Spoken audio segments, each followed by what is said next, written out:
డెవలప్మెంట్తో పాటు మీకు అందరి ప్రభుత్వ ఉద్యోగులకి కూటమి ప్రభుత్వం రాగానే 1 నుంచి 5 తారీఖు లోపు మీ ఉద్యోగాలు కానీ, మీ టీఏలు కానీ, మీ డిఏలు కానీ మీ ఖాతాల్లో పడిపోయేలాగా మేము బలంగా మీకు భరోసా ఇస్తున్నాం. ముఖ్యంగా రైతాంగానికి, కొల్లిపర్ల మండలంలో రైతాంగానికి కానీ, ఆంధ్రప్రదేశ్లో ఉన్న రైతాంగానికి కానీ మనం చాలా రిపేర్లు చేయాలి. చిన్న చిన్న చెక్ డ్యామ్లు అవసరం, పంట కాలువలు పొడికలు తీయడం, లేదంటే చాలా తొందరగా పూర్తి చేయాల్సిన, తక్కువ డబ్బు వెచ్చించి కొన్ని పూర్తి చేయాల్సిన ఇరిగేషన్ ప్రాజెక్టులన్నీ కూడా వెంటనే పూర్తి చేయడానికి పూర్తి ఫోకస్ పెడతాం. రైతాంగానికి రైతు భరోసా కేంద్రాల్లో తప్పుడు రైతు భరోసా కేంద్రాలు కాకుండా నిజంగా పనిచేసే ఎమ్మెల్యేలు ఎలా ఉంటారో మన తెనాలి నుంచే మొదలు పెడతాం. నాదెండ్ల మనోహర్ గారి నాయకత్వంలోనే మొదలు పెడతాం. అన్ని కులాలకి నేను ఏ రోజు కూడా ఇక్కడున్న ఆడపడుచులకి, అక్క చెల్లెళ్ళకి, పెద్దలకి, ఇక్కడున్న యువతకి చెప్తున్నాను, ఒక్క కులాన్ని నమ్ముకొని నేను రాజకీయాలు చేయట్లా, ఒక మతాన్ని నమ్ముకొని నేను రాజకీయం చేయట్లా, ఒక ప్రాంతాన్ని నమ్ముకొని నేను రాజకీయం చేయట్లా. జాషువా చెప్పినట్టుగా విశ్వనరుడు, అన్ని కులాలు, అన్ని మతాలు, అన్ని ప్రాంతాలు సర్వసమానంగా ఉండాలి.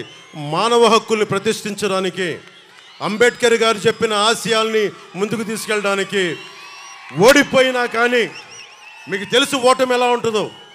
ఒక ఎగ్జామ్ పోతేనే బాధపడతాం.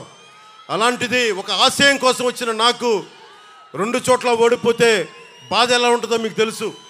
తట్టుకొని ఎందుకు నిలబడ్డానంటే అందరూ పారిపోతారు. ఓటమిని చూడగానే ప్రజల మీద మమకారం పోద్ది, ప్రజలు వెన్నుపోటు పొడిచారంటారు. నేను అలా అనుకోవట్లా. మీరు ఉన్నా లేకపోయినా వకీల్ సాబ్ చెప్పినట్టుగా నేను మీ కూలీని. నేను మన దేశానికి, మన రాష్ట్రానికి, తెలుగు ప్రజలకి నేను మీ బరువు మోసే కూలీని. మీరు అధికారం ఇస్తే సంతోషంగా బాధ్యతలతో నేను పనిచేస్తాను. అధికారం ఇవ్వకపోతే ఇంకా బాధ్యతతో పనిచేస్తాను. అంతే, రెండింటికి మించి వేరే తేడా ఏం లేదు. తెనాలిలో మనకి బంగారానికి పొద్దుటూరు తర్వాత బంగారం వ్యాపారం ఇక్కడ చాలా 2వ స్థానంలో ఉంటుంది రాష్ట్రంలోనే. అలాంటి చోట ఇక్కడ బంగారు మనకి నగలు చేసే నిపుణులందరికీ కూడా ప్రత్యేకంగా స్కిల్ డెవలప్మెంట్తో పాటు భద్రత కల్పిస్తాం. అలాగే ఎక్కడ దొంగతనం జరిగినా చాలామంది గోల్డ్ షాప్ ఓనర్స్ వచ్చి చెప్తా ఉన్నారు. విశ్వబ్రాహ్మణుల సమాజం చెప్పింది, పోలీసు వచ్చి మమ్మల్ని ఇబ్బంది పెడతాను ఎక్కడ దొంగతనం జరిగినా అంటే. ముఖ్యంగా బంగారు వర్తకులందరికీ అలాంటి పరిస్థితులు రాకుండా మేము మీకు భద్రత కల్పిస్తాం. అలాగే ఆర్య వయసులకు సంబంధించి ఒక తెనాల్లోనే 15 దాడులు జరిగినాయి. వయసు సమాజానికి నేను తెనాలి సభ నుంచి చెప్తున్నాను, రాష్ట్రం అంతా మీరు వ్యాపారం చేసుకోవడానికి మేము మీకు అండగా ఉంటాం. మీ మీద ఎవరు దాడులు చేసినా సరే వాళ్ళకి ఒక బలమైన ఎస్సీ ఎస్టీ అట్రాసిటీ ఎలాంటి కేసులు బనాయిస్తామో ముఖ్యంగా వ్యాపార వర్గాలకి అంత బలమైన భద్రత కల్పిస్తాం. అలాగే వయసు సామాజిక వర్గానికి కూడా నేను మీ దాతృత్వాన్ని పొందిన వాడిని చిన్నప్పుడు. రమేష్ గారు అని చెప్పి నెల్లూరులో నేను చదువుకున్నప్పుడు 8th class Bhavani book centre అనే పుస్తకం నడిపేవాడు. ఈరోజు నేను ఇంత చదువుకోగలిగానంటే ఒక వైశ్యుడి తాలూకు దాతృత్వాన్ని పొందినవాడిని. ఆయన ఉచితంగా నాకు పుస్తకాలు ఇచ్చేవాడు, అప్పిచ్చేవాడు పుస్తకాలు కొనుక్కోమని. తర్వాత అప్పు తీర్చేవాడిని. మా అన్నయ్య చిరంజీవి గారు ఎప్పుడన్నా పాకెట్ పని ఇస్తే, మా వదిన ఎప్పుడన్నా పాకెట్ పని ఇస్తే ఆ డబ్బుతోటి పుస్తకాలు కొనుక్కునేవాడిని. అప్పుడు దాకా ఒక రమేష్ నా ఫ్రెండ్ సీనియర్ ఆయన కూర్చొని అప్పిచ్చేవాడు. అలాగే నేను వైశ్యుల చదువుకున్నానంటే, ఇంగ్లీష్ మాట్లాడగలుగుతున్నానంటే నిజంగా నా ఫ్రెండ్ రమేష్ వైశ్యుల దాతృత్వానికి నేను రుణగ్రస్తుండే. జగన్ చూడండి, ఈ రోజున మనకి ఆస్తులు, మనకి ఫామ్, మనకి రైతుల పట్టా పుస్తకాల మీద కూడా మనకి చక్కని చెదరని చిరునవ్వుతోటి వైసీపీ నాయకుడు జగన్ ముఖం కనిపిస్తూ ఉంటుంది. పొలాలు వేసే రాళ్ళల్లో కూడా జగన్ ముఖ చిత్రం చక్కగా రాళ్ల మీద కూడా. మనం గుర్తుపెట్టుకోవాల్సింది పొట్టి శ్రీరాములు గారిని, అమరజీవి పొట్టి శ్రీరాములు గారిని. మనకి మీరు ఊహించుకోండి, జగన్కి అధికారం ఎంత తలకెక్కిపోయిందంటే ఆంధ్రప్రదేశ్ తన గుత్తాధిపత్యం అనుకుంటున్నాడు, మనందరం తన బానిసలు అనుకుంటా ఉన్నాడు.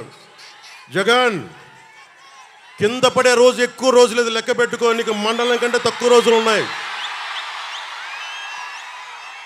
నీకు హోస్ని ముబారక్ అనే వ్యక్తి ఈజిప్ట్లో 3 దశాబ్దాలు పరిపాలించాడు. ఒక టైలర్ ఎదురొచ్చి విసిగిపోయి రోడ్డు మీదకి వస్తే ఇట్లా జనం అంతా ఈజిప్ట్లోకి వచ్చి మొత్తం బయటికి లాగారు. నాయకులు కదా అని చెప్పి అహంకారం తలకెక్కితే మన శ్రీలంకలో కూడా శ్రీలంక ప్రెసిడెంట్ ఇళ్లలోకి వెళ్ళి స్విమ్మింగ్ పూల్లో ఈతలు కొట్టారు ప్రజలందరూ. జగన్ మీ తాడేపల్లి ప్యాలెస్లో కూడా అలాగే ఇళ్లలోకి వచ్చి కూర్చుంటారు ఇలాంటి దోపిడీ దౌర్జన్యాలు చేస్తే. ముఖ్యంగా మన తెనాలికి సంబంధించి మొత్తం డెల్టా ప్రాంతం ఇది. మనోహర్ గారు ఉన్నప్పుడు విజయవాడ నుంచి తెనాలి వరకు పైప్ లైన్స్ వేయించారు.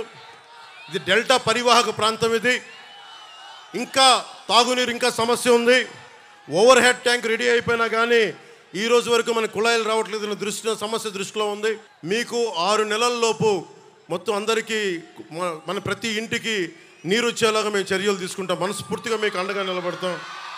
అలాగే 5 సంవత్సరాల నుంచి రోడ్లు సౌకర్యాలు సరిగ్గా లేవు.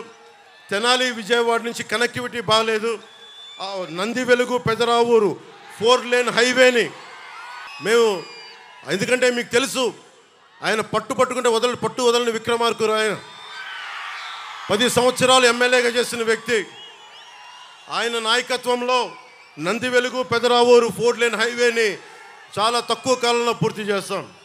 అలాగే నిజంగా అమరావతి కనుక రాజధానికి అయిపోయింది ఈ పాటికి చాలా అద్భుతంగా ఉండేది.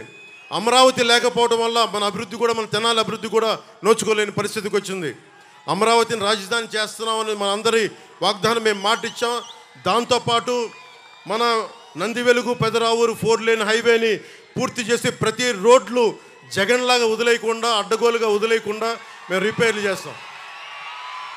అలాగే తెనాలికి ప్రధానమైన సమస్యలకి మనకి నాదెండ్ల మనోహర్ గారు రేపు పొద్దున మీరు ఎమ్మెల్యేగా గెలిపించిన వెంటనే కొల్లిపర్లలో కృష్ణానది పైన చెక్ డ్యామ్ని పూర్తి చేస్తాం. నదీ పరివాహక ప్రాంత ప్రజలకు ఇబ్బంది పడుతూ ఉన్నారు. ముంపు గ్రామాల్లో చెల్లా చెదురై సరైన వస్తువులు లేక ప్రజలు బాధపడుతూ ఉన్నారు. వరద ముంపు గ్రామాల్లో సరైన వరదలు వచ్చినప్పుడు కరెంటు కానీ ఆహారం కానీ లభించక అవస్థలు పడుతూ ఉన్నారు. ప్రతిసారి రీటైనింగ్ వాల్ నిర్మించాలని ప్రజలందరూ కోరుకుంటూ ఉన్నారు. కొల్లిపర్రలో మేము డ్యామ్ నిర్మిస్తాం, మీ మన్ననలు పొందుతాం మేము. అలాగే ట్రాఫిక్ కానీ రోడ్ల సమస్య కానీ తెనాలి పట్టణంలో కాలువల వల్ల ట్రాఫిక్ సమస్య ఉంటా ఉంది. ట్రాఫిక్ సమస్యలను తీర్చాలని కోరుకుంటా ఉన్నారు. రాజధానికి 4 లేన్ రోడ్డు కోరుకుంటా ఉన్నారు. వీటన్నిటినీ కూడా మేము రాగానే వెంటనే పూర్తి చేస్తాం. అన్నిటికంటే కూడా నిజంగా మనకి ఇంత చక్కటి కాలువలు ఉండి దారి పొడవునా వస్తూ ఉంటే నాకే విపరీతమైన దుర్గంధం ఉంది. రాగానే డ్రైనేజ్ ఫెసిలిటీస్ కానీ, మనకి ఎక్కడైతే దుర్గంధంగా ఉన్న డంప్ యార్డ్లు కానీ వీటన్నిటినీ భోపాల్ లాగా, లాస్ వేగాస్ లాగా శుభ్రపరిచి దుర్గంధం నుంచి తెనాలని విముక్తి చేస్తామని మీకు మాటిస్తూ ఉన్నాను. అలాగే చాలా మండలాల్లో కానీ మనకి ప్రభుత్వ ఆసుపత్రులు ఉన్న డాక్టర్లు కొడుతుంది, మనకి ఎక్విప్మెంట్ కొడుతుంది. అందుకని వీటన్నిటికీ సరైన భోజనం వస్తువులు కూడా లేవు. ప్రప్రథమంగా ఇన్ఫ్రాస్ట్రక్చర్ అంటే రోడ్లు, రైతాంగానికి కావాల్సిన చెక్ డ్యామ్లు, ఇరిగేషన్ ఫెసిలిటీస్తో పాటు ఆరోగ్యానికి అవసరమైన మెడికల్ ఫెసిలిటీస్ని, మెడికల్ హాస్పిటల్స్ని అప్డేట్ చేస్తాం. 100 పడకల ఆసుపత్రిని మీకు నిర్మించేలాగా మేము బాధ్యత తీసుకుంటాం. ముఖ్యంగా యువతకి మన చంద్రబాబు గారితో పశ్చిమ గోదావరి జిల్లా తణుకులోను, నిడదవోలులో మీటింగ్లోను, అలాగే కోనసీమ మీటింగ్లో తూర్పుగోదావరి జిల్లాలో, ఉమ్మడి తూర్పుగోదావరి జిల్లాలో ఒకటే మాట్లాడా. ఆయన దృష్టికి తీసుకొచ్చాను. మనం కుల గణాంకాలు పెడతాం. ఏ గ్రామంలో ఎన్ని కులస్తులు ఎంతమంది ఉన్నారు, ఏ గ్రామంలో మహిళలు ఎంతమంది ఉన్నారు, ఇవన్నీ మాట్లాడుతూ ఉన్నారు. జగన్ కూడా ప్రతి చోట 50 మందికి ఒకళ్ళు పెట్టాడు మనిషిని. నేను కోరుకుంటుంది కుల గణాంకాలతో పాటు మనం చూడాల్సింది ప్రతిభని గణించాల్సిన అవసరం ఉంది. ఎవరికి సమర్థత ఉంది, ఎవరికి ప్రతిభ ఉంది, ఎవరికి అంటే ప్రతిభా గణాంకాలు, సమర్థత గణాంకాలు, అభిరుచి గణాంకాలు. చాలామంది ముఖ్యంగా మధ్యతరగతి మహిళలు, ఆడపడుచులు, పేద వర్గాల ఉన్న ఆడపడుచులు నా దగ్గరికి వచ్చి మా అభిప్రాయం ఎవరు తీసుకోలేరు, మా భర్తలు కూడా తీసుకోరు, మమ్మల్ని అందరూ మాకు ఇల్లు నడిపేవాళ్ళం, మాకు రాజకీయాల్లో సే కావాలి, మేము కూడా ఎవరు సరైన అభ్యర్థి, ఎవరు సరిగైన అభ్యర్థి కాదని మాకు అభిప్రాయం ఉంటుంది. ఈసారి మా భర్తల్ని మా ఇంట్లో లక్ష్య పెట్టకుండా కూటమికి ఓటేస్తాం, మిమ్మల్ని గెలిపిస్తామని చెప్పారు. అలాంటి మహిళ అక్క చెల్లెలకి, ఆడపడుచులకి, యువతులకి నేను మాటిస్తున్నాను.